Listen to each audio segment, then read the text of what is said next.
Hello, this is my third try with this because the phone keeps dropping. But I really don't know why I decided to do this today, but I'm doing it anyway. And hi, if y'all don't know me, my name is. Of course you know me lah because I want to put this on Facebook, like But um, if you happen to be watching this and you happen not to know me, my name is Stephanie.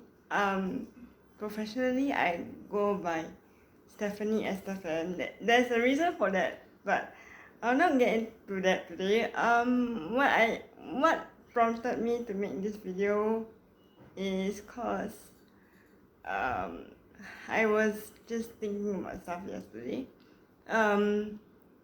One of the things that you may or may not know about me is I'm a actress in training. I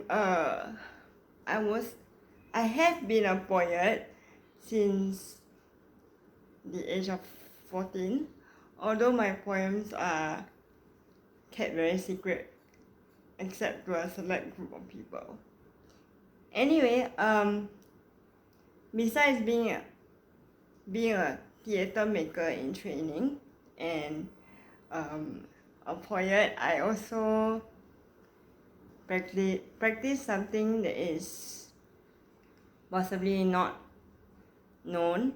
It's a form of energy healing. Many people think it's bullshit lah, which I understand why, because if you're not into the whole thing about energy healing, you will never understand it. But anyway, and there's no way I could ever try to convince a skeptic unless you really want to believe in it. Anyway, yes, energy healing is one of the things I do, and my kind of energy healing is very much based on visualization, where I see things, where I can visualize things that most people cannot anyway. When I talk about visualization, I don't mean the mainstream term of visualization, which is there are a lot of motivational speakers out there. No offense to anyone, but a lot of motivational speakers use visualization as a technique in their daily work. My sort of visualization is basically to help a person who's in pain, whether be it physical or emotional, and this usually happens when the person asks for my help, or even if the person doesn't, I have to be really emotionally close, or have the person's permission to do what I do. Because in terms of energy healing, this is my rule. I don't know about other people, but my rule is you cannot heal a person who does not give you permission if the person is a stranger. If the person is already connected to you somehow, and you want to help, and you know the person wouldn't mind, then I just do what I do. My method is called Pyramid of the Heart, and it's basically where I visualize a pyramid with however many levels I choose, and the lower levels are for people that are not. The lower levels are for people that I consider my clients. Although, like, as of now, right, I don't have, I don't want to make it known that I'm practicing this, because I feel that as an artist, it's also my way of healing through the stage or through the words that I write in my poetry or in the monologues that I perform. But yes, pyramid of the heart is one method, which I often use to heal someone who's in pain. So how does it work? It works such that when a person like comes to me, for example, person A has a shoulder pain, or person A has a heartache, like heartache as in broken relationship, or just generally very upset for some reason or other, and the person comes to me and we start talking and I start asking questions, and then after that I somehow get connected to the person through the conversation that we have, and in my head I'm already putting the person in my personal pyramid, and from there I try to visualize what's the issue that they're having, like what's the really the root cause of the issue that they're having. And whether or not you believe me, it has worked for people, and there are a few close friends of mine whom I won't mention their names because of their privacy, but I have close friends who actually come to me, and after talking to me they feel better. In traditional therapy methods, they say this is talk therapy, which I know that it's talk therapy, but my kind of talk therapy has a lot of layers to it. So yeah, I also want to explain how I view my art as my healing tool, for myself as well as for someone who might read my poetry. Because I always believe that when you write something, be it a monologue or poem, it comes from a place, a very human place, but it doesn't matter whether what I have been through or what the specifics are on a certain situation. It just it just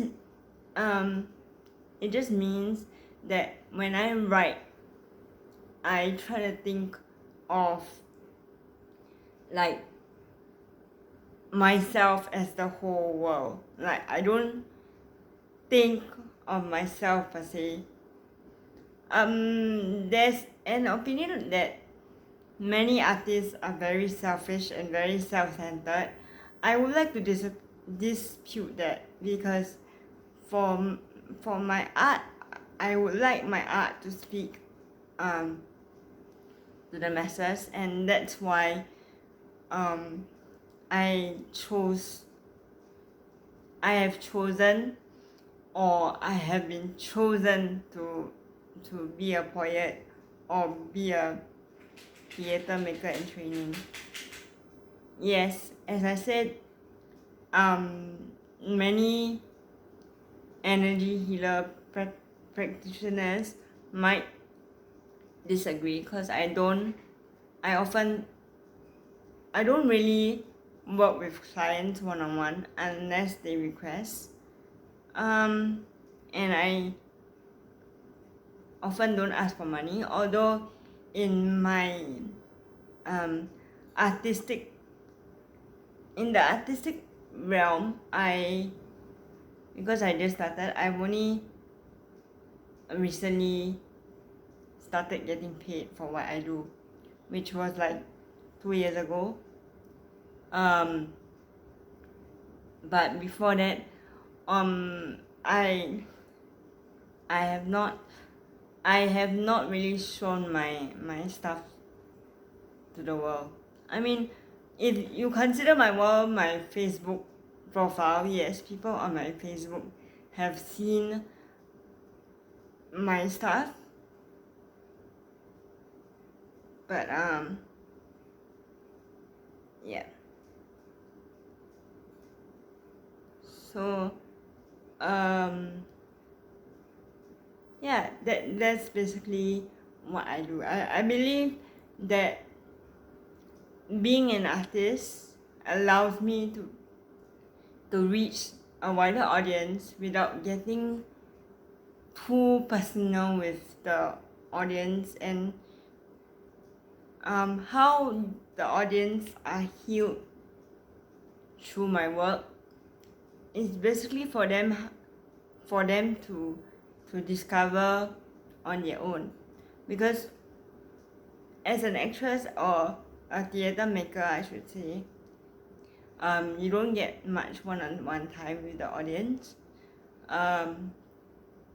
So whatever messages that the audience seem to receive during your performance,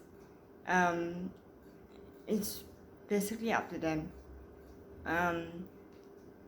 And I've gotten the comments that I'm a pretty good actress, but more often than not, I don't believe the compliments I get. Not because I'm going against the universe, or I'm going against God, or whatever you want to call it, but it's basically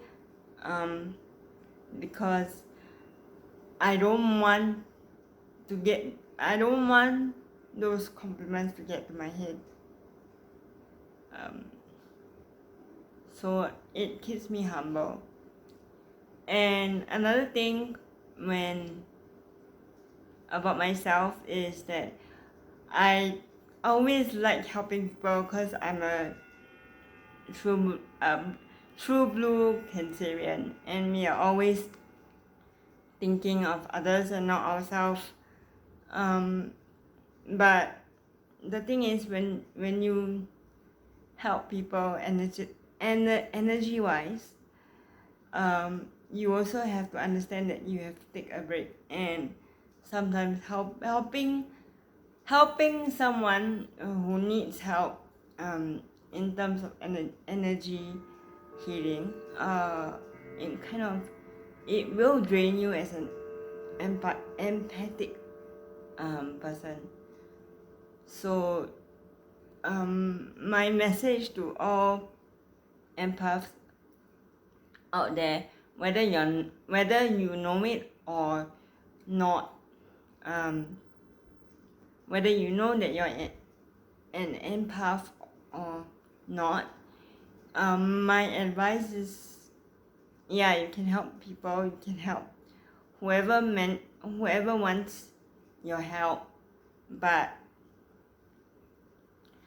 do not forget about yourself. Because when I help people, I often forget about myself, and when I forget about myself, it means that I don't have energy left for myself. And the first rule of love is not to love someone, is to love yourself. Because whether you believe in God or the universe, God or the universe, depends on how you want to word it, gave you this body as a vessel, and you are supposed to take care of it. And as much as you might want to help someone, you have to help yourself first. I guess that's my main message for today, and I will try to do this again sometime soon, and I guess that's it. Now I have to wait for my helper to come and switch off the video, and bye.